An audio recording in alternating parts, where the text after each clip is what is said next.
ولتكن منكم أمة يدعون إلى الخير ويأمرون بالمعروف وينهون عن المنكر وأولئك هم المفلحون. Ada hadis lagi yang lebih mulia ya, dalam masalah ini terutama bagi laki-laki. Ini hanya dengan menahan emosi, balasannya Allah dengarkan dari Nabi SAW. Ini emosi kalau kita lagi marah dan kita mampu melampiaskan tapi kita nggak mau lampiaskan. Setiap kali terjadi itu kita akan dapat balasan yang luar biasa. Kata Nabi SAW dalam hadis, "Man kadhama ghaidhan wa huwa yastati'u an yunaffidha, da'ahu Allahu yaumal qiyamah ala ru'usil khalaiqi hatta yukhayyiru fi ayyil huri sya. Fi ayyil huri sya." Barang siapa yang mampu menahan amarahnya, padahal dia bisa melampiaskannya. Dia marah sama istrinya, marah sama anaknya, marah sama temannya. Dia mampu, dia benar. Maka pasti Allah akan memanggilnya pada hari kiamat nanti di hadapan makhluk-makhluk hingga dipersilahkan baginya untuk memilih bidadari yang ia kehendaki. Ya, selain daripada istri-istrinya di surga, bidadari yang sudah ada, ditambah lagi bidadari untuk melayani kebutuhannya di surga nanti hanya dengan menahan emosi yang dia bisa lampiaskan. Ada sahabat pernah bertanya, hadis itu hadis sahih riwayat Tirmidzi dan juga Abu Daud dan Ibnu Majah. Hadis yang lain Abu Hurairah berkata radhiyallahu anhu bahwasanya seorang laki-laki berkata, ya Rasulullah, inna li karaba asiluhum wa yaqta'uni wa uhsinu ilaihim wa yusi'un ilayya wa ahlum anhum wa yajhaluna alayya wa ahlumu anhum wa yajhaluna alayya faqala la in kunta kama qulta fa ka'annama tusiffuhumul mal wa la yazalu ma'aka minallahi dhahirun alaihim ma dumta ala dharik. Wahai Rasulullah, sesungguhnya aku memiliki kerabat-kerabat. Aku menghubung tali, aku melanjutkan silaturahim dengan mereka, namun mereka malah memutusku. Aku datang, aku ziarah, segala macam, mereka tidak mau datang. Aku berbuat baik kepada mereka, namun mereka membalas dengan perbuatan jelek kepadaku. Aku berusaha sabar terhadap mereka, namun mereka malah berbuat acuh terhadapku. Maka Rasulullah SAW bersabda, sesungguhnya jika kamu benar sebagaimana yang telah kamu katakan, maka seakan-akan kamu telah memberi makan debu kepada mereka dan kamu senantiasa mendapat pertolongan dari Allah dalam menghadapi mereka selama kamu tetap berbuat demikian. Jadi di sini kita lihat Nabi SAW tidak bilang balas juga, ya, lakukan ini juga, tidak. Nabi SAW mengatakan kalau kau lakukan itu dengan sabar, tetap saja kau tidak mau memutus silaturahim mereka, membantu mereka walaupun mereka tidak mau membantumu, kamu sabar walaupun mereka cuekin, maka kau akan mendapatkan pertolongan dari Allah. Ibnu Abbas berkata radhiyallahu anhuma, ini hadisnya panjang saya langsung baca terjemahannya saja. Suatu ketika Uyainah bin Hasan mendatangin Hudzaifah bin Yaman, lalu singgah di putra saudaranya Al-Hur bin Qais. Ia adalah salah satu orang yang dekat dengan Umar dan dia termasuk para qurra atau ahli Al-Quran, yaitu orang-orang yang senantiasa bermajlis dan bermusyawarah dengan Umar, baik yang tua maupun yang muda usianya. Uyainah lalu berkata kepada putra saudaranya, wahai putra saudaraku, apakah kamu mempunyai tempat di hadapan Amir ini? Mintalah izin bagiku agar bisa menemuinya. Maka putra saudaranya berkata, saya akan meminta izin kepada Umar agar kamu dapat menemuinya. Ibnu Abbas berkata, maka Al-Hur meminta izin untuk Uyainah. Lalu Umar pun mengizinkannya masuk. Ketika Uyainah masuk dan menemui Umar, ia tiba-tiba berkata, wahai Ibnu Khattab. Jadi Uyainah ini kebetulan orang dari padang pasir, ya, ngomongnya kasar. Wahai Ibnu Khattab, demi Allah, engkau tidak memberikan kepada kami harta yang banyak dan tidak melaksanakan hukum di antara kami dengan adil. Maka Umar beda dengan Nabi SAW. Umar sempat marah, gitu kan? Maka Umar pun marah sehingga berkeinginan untuk memberikan pelajaran kepada orang tersebut. Lalu Al-Hur, salah satu dari hafidh Quran, berkata kepada Umar, wahai Amir Mukminin, ya, sesungguhnya Allah Subhanahu wa taala telah berfirman kepada nabinya. Nah, ini disebutkan dalam Al-Quran yang bunyinya, a'udzubillahi minasyaitonir rajim, khudil afwa wa'mur bil urfi wa'arid anil jahilin. Selalulah memaafkan, ya, Allah mengatakan kepada nabinya, jadilah engkau pemaaf dan suruhlah orang mengerjakan yang ma'ruf serta berpalinglah dari orang-orang yang bodoh. Maka berkata Al-Hur tentang sepupunya sendiri yang bernama Uyainah, wa inna hadza minal jahilin. Wahai Amir Mu'in Umar, ini orang yang ngomong sama anda dengan kasar, orang bodoh. Seperti yang Allah bahasakan. Kalau dia faham hukum agama, dia enggak akan berkata kasar begini.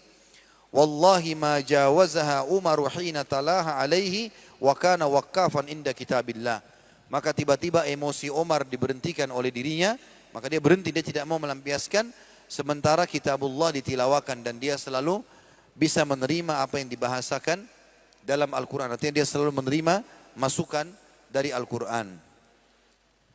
Umar bin Khattab berkata, barang siapa yang bertakwa kepada Allah, maka dia tidak akan mendapatkan kemarahan Allah. Kalau dia berusaha bertakwa kepada Allah, patut dia tidak akan dapat murkanya Allah. Dan barang siapa yang takut kepada Allah, maka dia tidak akan berbuat sesuai dengan kehendaknya. Maksudnya dia pasti menjaga, mengontrol. Dan kalau bukan pada hari kiamat, karena hari kiamat akan datang, sungguh tidaklah sabar diusahakan sebagaimana apa yang kalian lihat. Kalau seandainya tidak ada surga, nggak ada hisab hari kiamat, maka kita tidak butuh sabar. Tapi karena itu ada, maka kesabaran dibutuhkan. Luqman al-Hakim yang masyhur dalam surah Luqman ya, orang saleh, pernah berkata kepada anaknya, wahai anakku, janganlah kamu hilangkan kemuliaan wajahmu, maksudnya kedudukanmu, jangan kau hinakan dirimu dengan meminta-minta dan mengemis, dan janganlah kamu kalahkan kemarahanmu dengan membuka aibmu sendiri. Fahamilah kemampuanmu, niscaya kehidupanmu akan bermanfaat bagimu. Artinya hadapi semua itu dengan kesabaran agar kamu jangan salah dalam melangkah. Sekarang teman-teman kita lihat bagaimana ada kurang lebih 5 kisah saja, saya ringkaskan. Kisah ini tentang orang-orang soleh yang menghadapi permasalahan-permasalahan dengan sabar. Kalau tadi sudah contoh dari Nabi SAW, sekarang kita lihat Ibnu Abbas radhiyallahu anhu, sahabat Nabi yang mulia, dia dengan ayahnya sahabat Nabi dan ini sepupu Nabi juga. Pernah satu kali lewat, lalu dicaci maki oleh seseorang yang tidak jelas. Orang itu berkata, kau ini mengaku sepupu Rasulullah, kau ini mengaku orang yang saleh, sahabat Rasulullah, gitu kan? Kau jangan sombong, jangan begitu dan begitu. Ibnu Abbas dengar saja, enggak dijawab sama sekali. Didengar saja. Karena dia punya ilmu, dia tahu. Ini cobaan lagi datang, tugas saya sabar. Dia dengarin sampai selesai. Setelah selesai, ada muridnya Ibnu Abbas namanya Ikrimah. Ikrimah ini adalah orang yang terkenal sekali dengan kesolehannya dan murid langsungnya Abdullah bin Abbas. Ibnu Abbas berkata, wahai Ikrimah, coba tanyakan orang ini. Waktu dia tanya, kamu sudah selesai? Kata Ibnu Abbas, orang itu bilang, iya sudah. Maka Ibnu Abbas kembali kepada muridnya di sebelahnya, coba tanya orang ini, ada hajatnya enggak? Kalau ada, berikan kepada dia. Penuhi hajatnya. Lalu Abdullah bin Abbas pun jalan.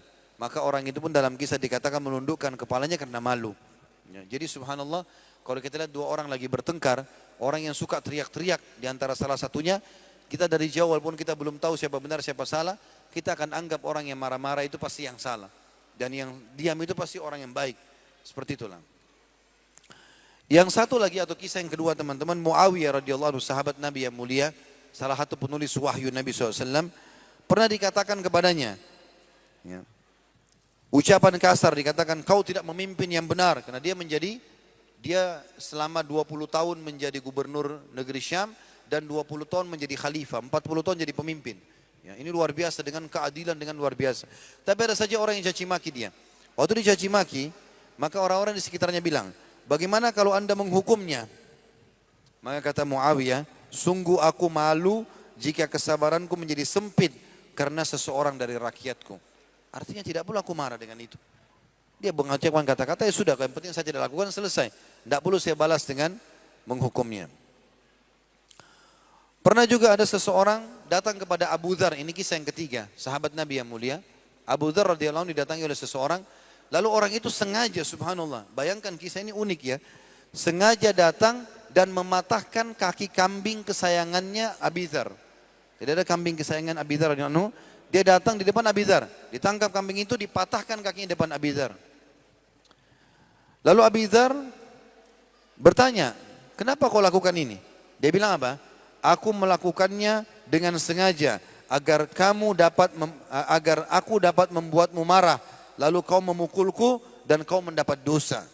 Maka Abi Dzar berkata, sungguh aku sangat marah terhadap syaitan yang telah menganjurkanmu memancing kemarahanku. Lalu dia pun meninggalkan orang tersebut. Jadi dia tidak pukul, subhanallah. Padahal ini kambing kesayangannya. Ya mirip kalau kita sekarang mungkin punya motor, punya mobil, tiba-tiba ada orang iseng ditempesin bannya. Kita memancing emosi depan mata gitu kan. Tapi subhanallah, dia waktu ditanya kenapa aku lakukan? Ya saya sengaja memang mau ganggu kamu. Kata dia, saya marah, tetapi kepada syaitan yang telah membuat kau lakukan ini. Lalu kemudian ditinggalkan, dia tidak pedulikan. Kisah yang keempat teman-teman, Umar bin Abdul Aziz rahimahullah, salah satu khalifah yang masyhur dengan kesolehannya. Satu malam dia nggak mau sholat di istananya, maka dia pun masuk ke masjid. Dia tidak sholat di rumahnya maksudnya. Umar bin Abdul Aziz tidak ada istana, dia tidak mau tinggal di sana, dia tinggal di rumahnya. Dia masuk ke masjid, di masjid zaman dulu orang banyak tidur di malam hari. Maka dia karena mau sholat, orang banyak tidur, dia sempat melewati beberapa orang untuk pergi ke depan sholat tahajud. Ada satu orang yang sedang dia lewati, bangun gitu kan. Tidak kena apa-apa, cuma dia rasa kepalanya dilewatin. Maka orang itu berkata, apa kamu sudah gila? Dia tidak tahu kalau ini rajanya. Ya. Lalu kemudian Umar mengatakan, tidak. Artinya saya tidak gila. Maka para pengawal Umar ingin memukulnya. Ini orang tidak tahu kalau ini khalifah. Lalu Umar berkata kepada para pengawalnya, jangan pukul dia. Sesungguhnya dia cuma bertanya, apa kamu sudah gila? Saya bilang tidak, selesai. Maka begitu bijaknya Umar bin Abdul Aziz menghadapi masalah seperti ini. Jadi kalau orang caci maki kita teman-teman sekalian, dia bodoh, jangan ikut-ikutan bodoh. Jangan dibalas kebodohan dengan kebodohan. Dan yang terakhir teman-teman sekalian adalah bagaimana Ali bin Al-Hasan, ya, dikenal dengan Ali Zainal Abidin, ya, terkenal dengan kesolehannya. Salah satu dari cucu atau cicit Nabi SAW. Satu waktu pernah dia lewat lalu dicaci maki dengan orang tanpa jelas. Kau ini mengaku cucu Rasulullah, kau ini orang mengaku orang alim, orang ceritakan begini dan begitu panjang lebar. Sementara Ali rahimahullah ini dia sedang berdiri dan banyak orang-orang di belakangnya, murid-muridnya ikut. Dia tenang, dia tundukin kepalanya, didengar, disimak perkataan orang tersebut. Kata-kata semua yang diucapin disimak sama dia. Tuduhan ini, tuduhan itu, dia diam saja. Orang-orang di sekitarnya mau bergerak, dikasih isyarat sama dia. Dibiarin orang itu caci maki sampai selesai. Setelah selesai, kata Ali bin Hasan radhiyallahu anhu majma'in kepada orang tersebut, apa kau sudah selesai? Dia bilang, saya sudah selesai. Kata Ali bin Hasan, sesungguhnya masih banyak hal tentang kami yang engkau tidak tahu. Andai saja kau tahu, maka niscaya kau akan lebih banyak bicara. Lalu dia bilang kepada orang di sekitarnya, mana tadi baju yang saya baru beli? Ada baju dia baru beli, jubah mahal, berikan kepada orang ini. Maka diberikanlah kepada orang tersebut. Maka pada saat orang itu dia tidak ada respon, tidak dibalas dengan keburukan, bahkan memberikan hadiah, maka orang itu mengatakan, aku bersaksi atas nama Allah, kalau kau benar-benar keturunan Nabi SAW. Artinya betul-betul ini akhlak luar biasa.